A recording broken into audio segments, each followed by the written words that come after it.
Fala pessoal, espero que todos estejam bem. Nós vamos dar continuidade à atomística estudando o modelo atômico de Bohr e apresentando conceitos de ciência, introduzindo numa primeira visão conceitos de ciência que são fundamentais para vocês acompanharem o nosso curso e outros cursos na área de ciência. Na aula passada, nós vimos que a luz branca, quando atravessa um prisma, por exemplo, se decompõe nas diferentes cores num espectro contínuo. Já um elemento isolado, quando recebe energia, ele apresenta um espectro com apenas algumas cores, o denominado espectro de linhas ou descontínuo ou de raias. E por sua vez, quando a luz branca atravessa um recipiente com esses elementos, eles absorvem, e curiosamente eles absorvem exatamente as cores que são liberadas quando eles estão emitindo luz. Então nós temos aqui acima o espectro de linhas de emissão e aqui embaixo o espectro de linhas de absorção. E não foi só no visível, lá pelo fim do século XIX, eles vão descobrindo que essas linhas emitidas ou absorvidas também ocorriam no infravermelho e no ultravioleta, que, como sabemos, são ondas eletromagnéticas que os nossos olhos não conseguem perceber. E em 1888, um físico sueco chamado Johannes Rydberg, ele descobriu uma fórmula empírica. Uma fórmula empírica é aquela que você vai tentando até conseguir. E com essa fórmula era possível calcular o comprimento de onda da luz ultravioleta ou infravermelho emitido, o lambda. 1 sobre lambda, sobre o comprimento de onda, era uma constante que hoje a gente chama de R, em homenagem ao Rydberg, que multiplica 1 sobre N1 ao quadrado menos 1 sobre N2 ao quadrado, onde N1 e N2 são números naturais. Gente, vocês já estão estudando em física velocidade, aceleração, depois força, e essas grandezas podem assumir quaisquer valores. Pode ser um valor natural, 2, ou pode ser 3,48 ou 8.500, qualquer número. Não tem que ser necessariamente o número natural. Onde aparecem esses números naturais? Onde eles vão surgir no seu estudo de física? Esses números naturais vão aparecer no estudo de ondas. Então imagine a corda de um violão que pode vibrar entre dois pontos fixos. Existem várias maneiras, várias formas permitidas para essa corda vibrar. Aqui, por exemplo, eu estou mostrando de tal forma que um comprimento de onda lambda equivale ao L, o comprimento da corda.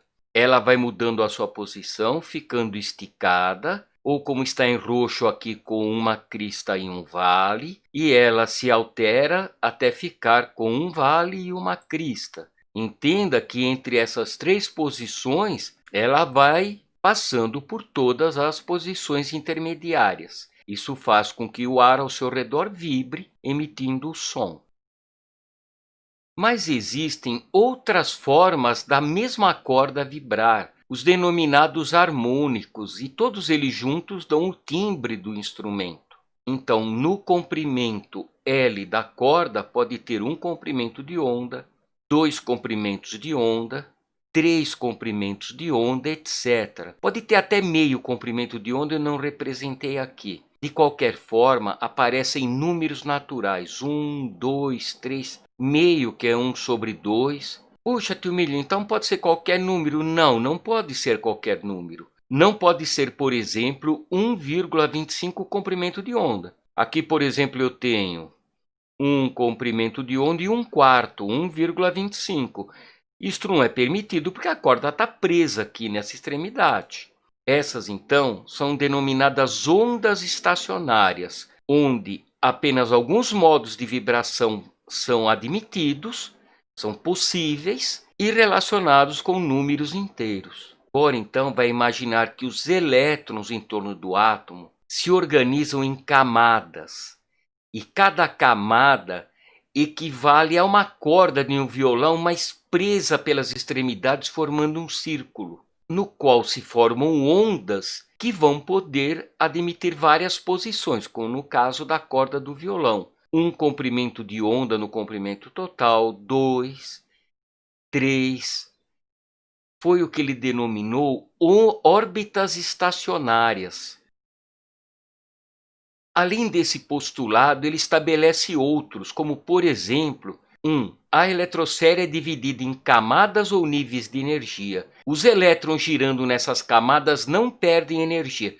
Então, quando o elétron está girando, ele não absorve luz nem emite luz.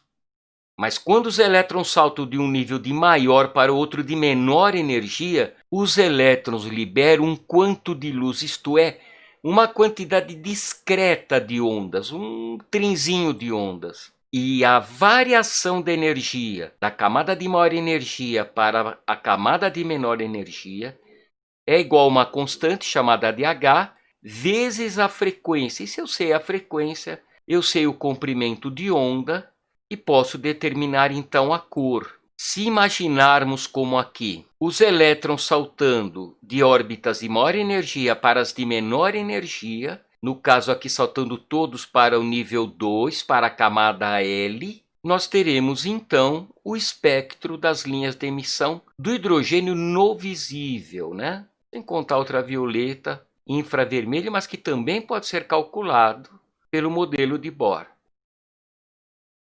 Mas esse é um grão de milho muito chato. É um chute, são postulados, mas com isso ele conseguiu calcular e explicar todos os comprimentos de onda emitidos, Milito. Você é muito chato. E tem mais, o Bohr introduziu uma ideia que nós aceitamos até hoje. Embora o seu modelo tenha sido modificado, até hoje a gente considera que o elétron tem caráter ondulatório. Ele se comporta como uma onda dentro do átomo. Você não sabe nada, se manda.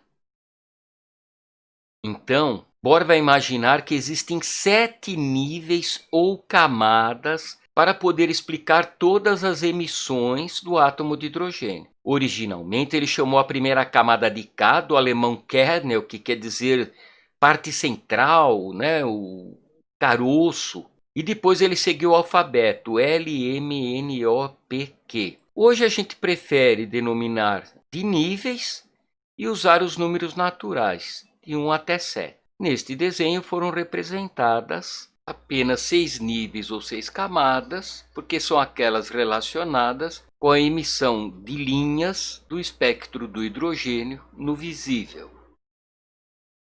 E como Bohr explicava o espectro de absorção. Então imagine que a luz branca, isto é, com todas as cores que a compõem, incide sobre um átomo isolado. Bohr imaginava então que o elétron salta para um nível de maior energia, por exemplo aqui, do segundo para o sexto nível. Como o sexto nível tem maior energia que o segundo, essa absorção corresponde a um delta energia, um ΔE, que também é igual a H, uma constante, chamada constante de Planck, vezes a frequência.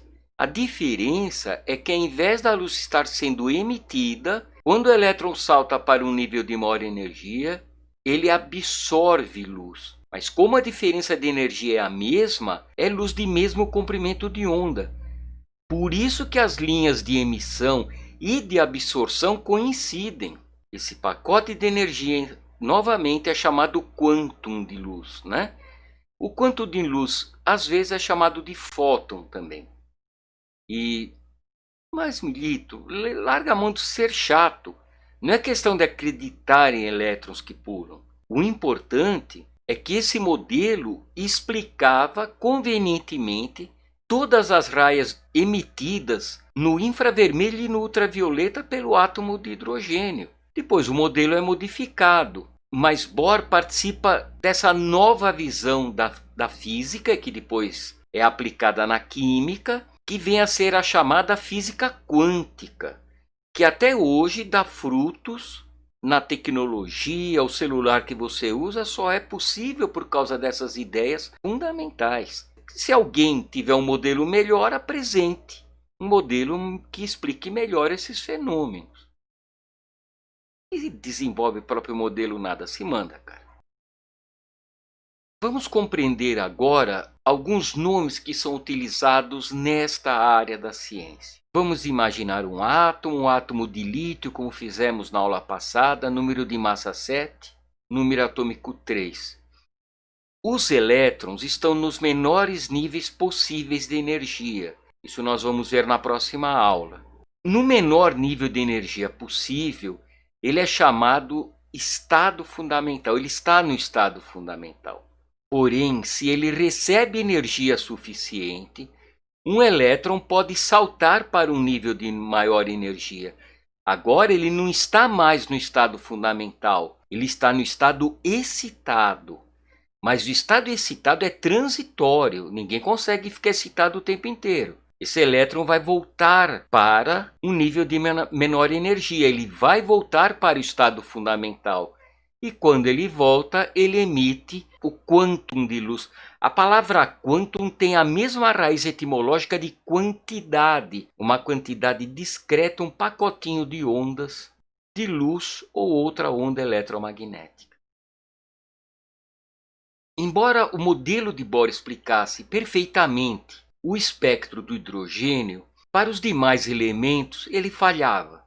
Aqui nós temos um experimento que foi feito colocando-se uma haste metálica na água e grudando sais de cobre, sódio, potássio e lítio. Aquecidos na chama do bico de Bunsen, é possível ver o verde característico do cobre, o laranja do sódio, o azul um tanto violáceo do potássio e o vermelho carmim do lítio. Essa cor laranja característica do sódio pode ser observada também nas lâmpadas de sódio utilizadas em iluminação pública. Quando se decompõe a luz laranja do sódio, se observa também várias cores correspondentes a vários comprimentos de onda. É claro que a cor laranja aqui predomina para quando enxergamos o conjunto das cores, mas a grande diferença é que algumas linhas pareciam duplicadas, com comprimentos de onda, cores muito próximas, mas não exatamente iguais. Para explicar outros átomos que não fossem o hidrogênio, o físico austríaco Arthur Sommerfeld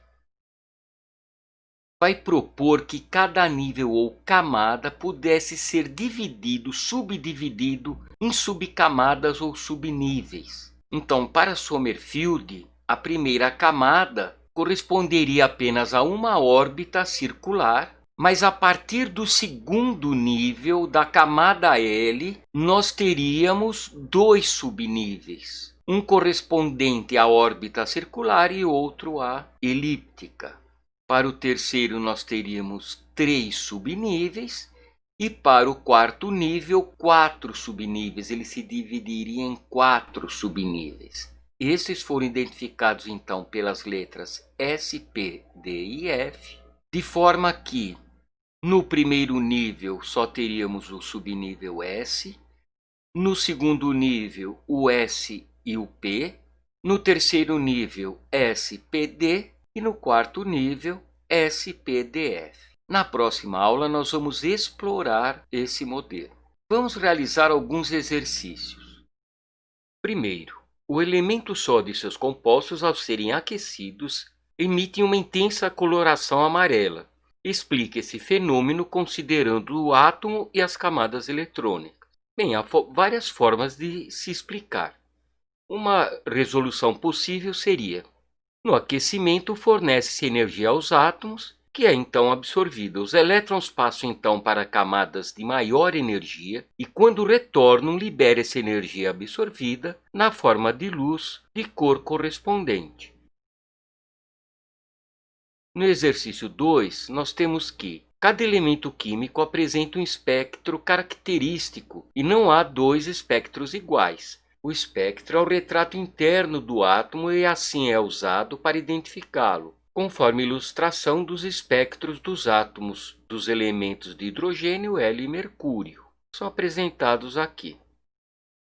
Bohr utilizou o espectro de linhas para representar seu modelo atômico, assentado em postulados cujo verdadeiro é a. Ao mudar de órbita ou nível, o elétron emite ou absorve energia superior à diferença de energia entre as órbitas ou níveis, não. não é superior, ela é igual à diferença de energia. B. Todo átomo possui um certo número de órbitas com energia constante, chamadas estados estacionários, nos quais o elétron pode movimentar-se sem perder nem ganhar energia.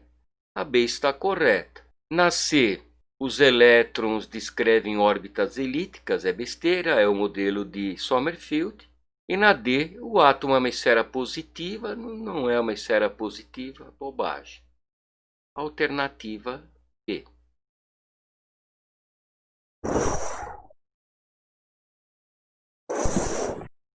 Bem, ficamos por aqui. Um abraço a todos e cuidem-se.